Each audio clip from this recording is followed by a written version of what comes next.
Hola, què tal?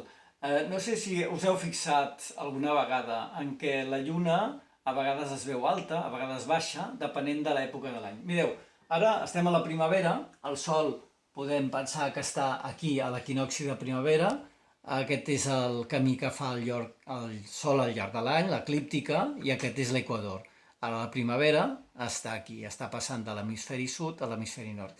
I mireu, la lluna minvant, el quart minvant, d'aquestes matinades, està aquí, està en aquest tros de l'eclíptica bastant per sota de l'equador i per tant queda baixa respecte a l'horitzó, que és aquest pla d'aquí, aquesta línia d'aquí. Això és el quart minvant, a la matinada. La lluna a la primavera queda baixa. En canvi, ara traiem el quart minvant i fixem-nos què passa amb el quart creixent. Puja el sol, això és al migdia, i es pon el sol per aquí.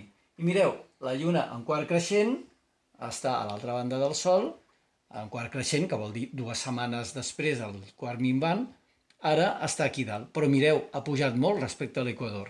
I quan el sol es pon, la lluna queda molt alta. Per això els quarts minvants de la primavera, a la matinada, són molt baixos, però en canvi els quarts creixents de la primavera, a la tarda, són molt alts. En el Stellarium ho podem acabar de comprovar.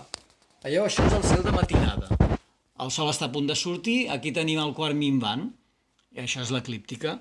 Però ara veiem que la lluna està baixa, però si avancem els dies i fem que sigui lluna nova i després, a més, fem que passi el dia i el sol se'n va cap a ponent, fem doncs que se'n vagi cap a ponent, veurem que quan el sol es pon, l'eclíptica queda molt alta, i llavors veurem que la lluna, quan apareix com a creixent, queda molt més alta respecte a l'horitzó. Veieu? Els quarts minvants de primavera són baixos i els quarts creixents de primavera són molt alts.